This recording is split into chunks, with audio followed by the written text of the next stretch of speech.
باللہ من الشیطان الرجیم بسم اللہ الرحمن الرحیم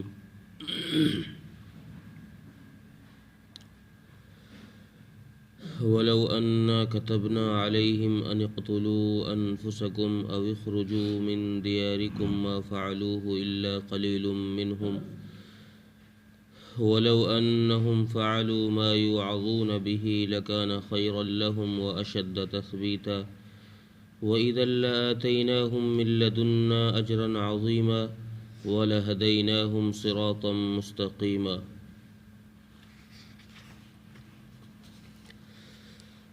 اس سے پہلے آیتوں میں رسول اکرم صلی اللہ علیہ وسلم کی اطاعت نہ کرنے والوں کو اللہ تبارک و تعالیٰ نے دائرہ اسلام سے نکالا ہے،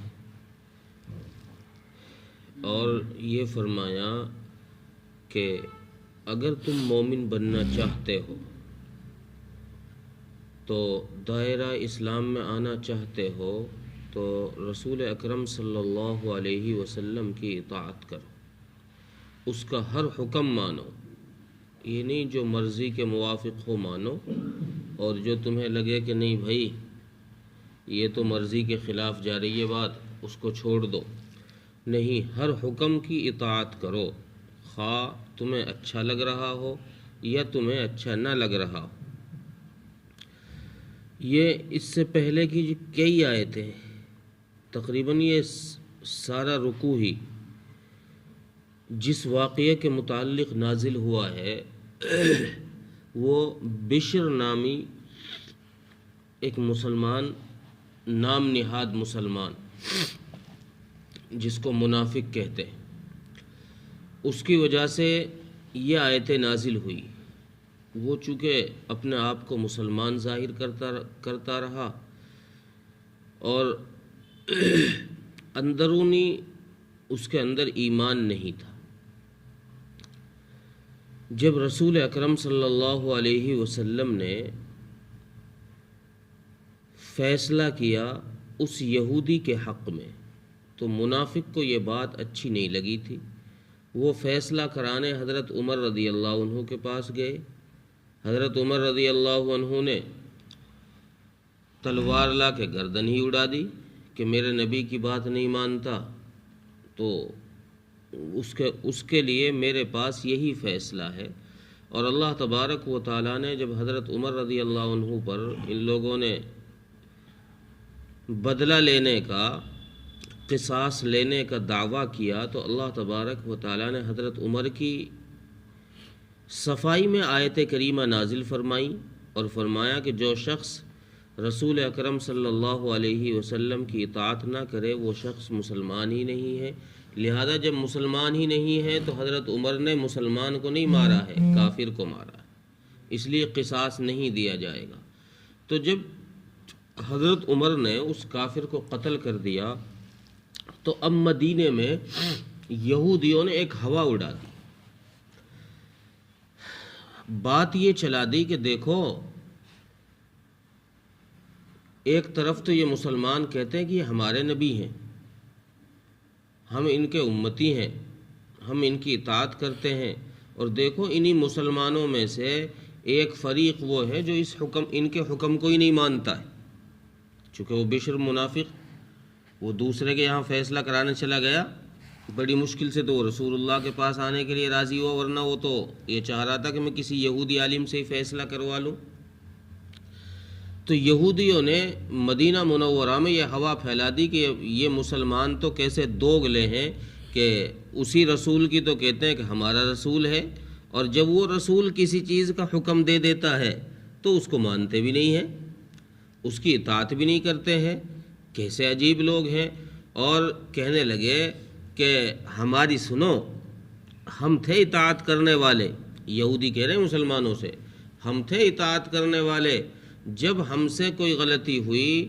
اور ہمیں اس غلطی کی معافی کا یہ اعلان کیا گیا نبی کی طرف سے کہ بھئی تمہاری معافی جب ہوگی جب تم اپنے آپے کو قتل کرو گے، یعنی خودکشی کرو گے، خودکشی کہہ لیجئے، گردن اڑانا خودکشی ہی ہے، اپنے آپ کو مارنا، تو بنی اسرائیل یہودی کہنے لگے کہ دیکھا نا ہم نے اس سخت حکم پر بھی عمل کر کے دکھایا ہے. گردن مارنا، قتل کرنا کوئی آسان کام نہیں ہے. اللہ اگر ہم کو اللہ یوں کہہ دے کہ تو اپنے بھائی کی گردن مار، تو اپنے باپ کی گردن مار، اپنے بیٹے کی گردن مار، تو کس کا ہاتھ اٹھے گا؟ ہاتھ نیچے کو رک جائے گا. یہ تو بہت سخت معاملہ ہے. تو یہودی کہنے لگے دیکھو ہمیں اتنا سخت حکم نازل کیا گیا تھا، رسول نے اتنا سخت حکم سنایا تھا، لیکن ہم نے اس سخت حکم کی بھی مخالفت نہیں کی، ہم نے اس پر بھی عمل کر کے دکھایا اور اپنے 70,000 آدمیوں کو قتل کر دیا. وہ آپ نے پیچھے تفسیر میں سورہ بقرہ میں گزرا نا، بنی اسرائیل نے بچھڑے کی پوجا کی تو اللہ نے ان کی معافی کا یہ حکم نازل فرمایا تھا. وہاں بھی یہی لفظ تھا جو اس آیت میں لفظ آیا ہے، ان اقتلوا انفسکم، کہ اپنے آپ کو قتل کرو. بنی اسرائیل کو کہا گیا تھا کہ آپس میں ایک دوسرے کو قتل کرو، جتنے لوگ قتل ہو جائیں گے جب تک اللہ کا حکم نہ آئے جب تک قتل کرتے رہو. جب اللہ کا حکم آیا، حضرت موسیٰ علیہ السلام نے روکا تو بنی اسرائیل کے 70,000 آدمی میدان میں نیچے پڑے تھے.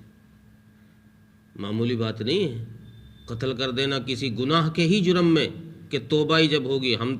ہمارے لیے تو اللہ نے کتنی آسانی کی ہے کہ بندے، نبی نے فرمایا کہ اگر 70 مرتبہ بھی بڑے سے بڑا گناہ لے کے اگر 70 مرتبہ بھی اسی گناہ کو تو 70 مرتبہ دوہرا کر کے دن میں میرے پاس آئے گا تو میں تجھ کو ایک بول پر معاف کر دوں. ایک دفعہ آ کر تو یوں کہے گا کہ اللہ میں نے گناہ کر دیا، مجھے معاف کر دے. اللہ فرماتے ہیں کہ میں تجھے ہر دفعہ معاف کر دوں گا، اور ایسا معاف کروں گا کہ پچھلا سارا صاف کر دوں گا، پچھلا سارا صاف کر دوں گا، ایسا معاف کروں گا. تو اللہ نے کتنی آسانی دی اس امت کو، کتنی آسانی. حالانکہ آدمی 70 مرتبہ گناہ نہیں کرتا ہوگا دن میں. اور یہ 70 کی بات بھی مفسرین نے لکھا ہے کہ کثرت تعداد کے لیے ہے، کہ تم چاہے 70 سے بھی زیادہ مرتبہ کتنی ہی مرتبہ کر کے آ جاؤ گناہ کو، میں ہر مرتبہ تمہیں معاف کر دوں گا، مایوس نہیں فرماؤں گا. تو یہودیوں نے مدینہ منورہ میں یہ افواہ اڑا دی، ارے یار کیسی اطاعت کرنے والے مسلمان ہیں، اطاعت تو ہم نے کر کے دکھائی، اطاعت تو ہم نے کر کے دکھائی. چونکہ یہود وہ مدینے کے جو منافق لوگ تھے وہ بھی تو مسلمان ہی کہلاتے تھے، ظاہری شکل و صورت وہ بھی اس صحابہ کی جماعت میں تھے. کس کو پتا تھا اندرونی کہ بھئی یہ آدمی منافق ہے؟ سوائے رسول اکرم صلی اللہ علیہ وسلم کے ایک آدھ صحابی کو علم تھا کہ یہ آدمی منافق مسلمان نہیں ہے، یہ دھوکہ دے رہے ہیں. لیکن عام لوگوں کو تو یہی پتا تھا کہ بھئی یہ بھی مسلمان ہے. جب کوئی ایک مسلمان غلطی کرے گا تو بدنام تو ساری قوم ہوگی. بھئی ایک کوئی داڑھی ٹوپی کوئی غلطی کر جائے تو داڑھی ٹوپی کی غلطی کرنے کی وجہ سے پوری کی پوری قوم بدنام ہوگی. سب لوگ کہیں گے یہ تو ایسے ہی ہے، ان کا تو کام ہی یہ ہے، یہ تو ایسے ہی دھوکہ دیتے، ایسے ہی جھوٹ بولتے، ایسے ہی گناہ کرتے ہیں، بدنام سارے ہوں گے. تو چونکہ مدینے میں اب کسی کو نہیں پتا تھا، اس لیے اس بشر نے غلطی کی، تھا تو منافق لیکن ظاہری شکل و صورت مسلمان کی. جب اس نے غلطی کی تو سارے مدینے میں یہ ہوا پھیلا دی یہودیوں نے کہ یہ تو دوگلے مسلمان ہیں. اس نبی کے کہتے ہیں کہ ہم تو اس کو نبی مانتے ہیں، جب نبی کوئی بات کہہ دیتا ہے تو مانتے نہیں ہیں، ہماری طرح ہوتے. اگر ان پر وہ کہنے لگے کہ اگر ان پر ہمارا سا حکم نازل ہو جاتا تو ہم نے جیسی اطاعت کی تھی ان کا بس کا نہیں تھا، یہ نہیں کر سکتے تھے قتل کا کام. تو اللہ تبارک و تعالی نے اس پر یہ آیت کریمہ نازل فرمائی اور یہ فرمایا اگر ہم ان پر قتل کے حکم کو یعنی خودکشی کو فرض کر دیتے. سوچ کر دیکھے اگر اللہ تبارک و تعالی نماز کی طرح، روزے کی طرح، حج کی طرح، زکوٰۃ کی طرح قتل کو بھی فرض کر دیتے کہ بھئی جب کوئی گناہ کرے گا تو گردن مارنی پڑے گی، بھائی نے گناہ کیا ہے تو بھائی ہی اس کی گردن مارے گا۔ اللہ فرما رہے ہیں اگر ہم ان پر قتل کو فرض کر دیتے، اور یا اگر ہم ان پر اس چیز کو فرض کر دیتے کہ بھئی جب کوئی غلطی کرے گا تو گھر چھوڑنا پڑے گا، ضلع وطنی جس کو کہتے ہیں، دیس نکالا ہوتا ہے نا، ضلع وطنی، جس کو ضلع وطنی کرنی پڑے گی، او اخرجوا من دیارکم، اس کو نکلنا پڑے گا۔ جیسے بنی اسرائیل کو اللہ تبارک و تعالیٰ نے حکم دیا کہ مصر چھوڑ کر نکل جاؤ، نکلو یہاں سے، خالی کرو یہ جگہ، تو اللہ فرما رہے اگر ہم ان مسلمانوں کو بھی یہ حکم دے دیتے، یہ دونوں جو بنی اسرائیل کو دیے تھے ہم نے، کہ آپس میں قتل کر دو یا پھر گھروں سے نکل جاؤ، تو اللہ فرما رہے ہیں ان میں پکے سچے مسلمان ایسے بھی ہیں، یہ نہیں کہ یہ سارے ہی ایسے ہیں کہ مانیں گے نہیں، پکے سچے مسلمان ایسے بھی ہیں جو اس حکم پر بھی عمل کر جاتے، جو اس حکم پر بھی، الا قلیل منہم، مگر تھوڑے سے لوگ ایسے تھے جو اس حکم کو بھی مان جاتے۔ مفسرین نے لکھا ہے کہ یہاں الا قلیلم سے مراد صحابہ کی جماعت ہے جو مخلص جماعت تھی۔ صحابہ میں کوئی ایسا نہیں تھا، 1.25 لاکھ صحابہ میں سے، کہ کوئی حکم کے آنے کے بعد ذرا بھی چوں چرا کر جاتا۔ جب یہ آیت کریمہ نازل ہوئی اور یہ چرچا مدینہ منورہ میں عام گھومنے لگی، تو رسول اکرم صلی اللہ علیہ وسلم کے پاس بھی یہ بات پہنچ گئی کہ مدینے میں اس طرح کی افواہ اڑ رہی ہے، اس لیے اللہ تبارک و تعالیٰ نے یہ آیت نازل فرمائی ہے۔ تو آپ صلی اللہ علیہ وسلم نے ارشاد فرمایا کہ میرے صحابہ میں کچھ لوگ وہ ہیں جن کا ایمان زمین پر مضبوط پہاڑوں سے بھی زیادہ وزنی ہے۔ یہ نہیں ہے کہ میرے صحابہ میں سے یہ لوگ اس بات پر عمل نہ کرتے، فرمایا کہ میرے صحابہ میں ایسے لوگ ہیں جن کا ایمان پہاڑ سے زیادہ مضبوط ہے، یعنی اگر ان کو حکم دیا جاتا تو وہ اس کام کو کر گزرتے۔ اور ایک روایت میں ہے حضرت ابو بکر صدیق رضی اللہ عنہ نے جب یہ بات سنی کہ اللہ تبارک و تعالیٰ نے یہ آیت نازل فرمائی ہے کہ اگر ہم ان پر حکم دے دیتے قتل کرنے کا اور گھروں سے نکلنے کا تو ان میں سے تھوڑے لوگ ہی بات مانتے، ورنہ اکثر لوگ وہ ہوتے جو بات کو نہ مانتے۔ تو حضرت ابو بکر نے فرمایا کہ اگر اللہ تبارک و تعالیٰ یہ حکم نازل فرما دیتے تو ابو بکر سب سے پہلا شخص ہوتا جو اس حکم پر عمل کرتا، پہلے اپنے گھر والوں کو شہید کرتا، پھر خود شہید ہو جاتا۔ ابو بکر پہلا شخص ہوتا اس حکم پر عمل کرنے والا، اگر اللہ قتل کرنے کا حکم دیتے، صرف ایک قتل کرنے کا حکم ہی بچا تھا، ورنہ گھروں سے نکلنے کا حکم تو اللہ نے صحابہ کو بھی دیا۔ صحابہ نے کی نہیں ہجرت، مدینہ منورہ سب کچھ تو چھوڑ کے آگئے مکے میں، گھر بھی، زمین بھی، جائیداد بھی، مال دولت بھی، سب کچھ چھوڑ کر آگئے۔ ایک حکم پر تو صحابہ نے بھی عمل کر کے دکھایا ہے، گھروں سے نکلنا، وطن کو چھوڑنا، اور یہ سب سے مشکل کام ہے۔ وطن کو چھوڑنا سب سے مشکل کام ہے۔ آدمی قتل کا حکم دینا اتنا مشکل نہیں ہے، قتل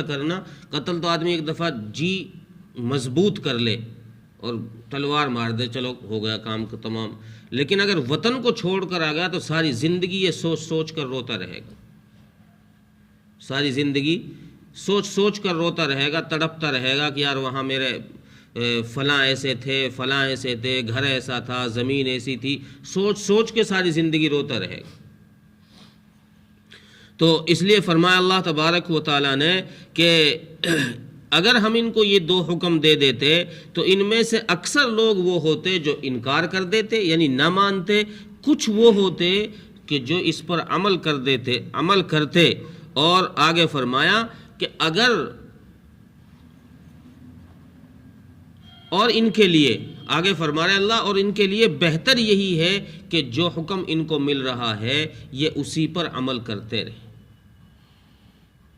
جو ان کو حکم مل رہا ہے اسی پر عمل کرتے رہیں، یہی ان کے لیے بہتر ہے اور دین پر زیادہ ثابت قدمی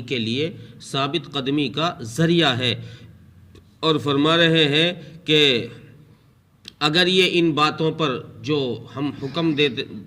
ہم نے حکم اس آیت میں بیان کیے ہیں، اگر ہم ان کو نازل فرما دیتے اور ان پر جو لوگ عمل بھی کر جاتے، کچھ لوگ عمل کرتے، وہ تو اللہ نے صاف کر دیا نا، کچھ ایسے بھی ہوتے جو ان پر عمل کر لیتے. اللہ فرما رہے ہیں اگر کچھ لوگ جو ان پر عمل کر جاتے تو ہم ان کے عمل کرنے کی وجہ سے ان کو یوں ہی نہ چھوڑتے، بلکہ ہم ان کو اپنے پاس سے ایک بڑا اجر دیتے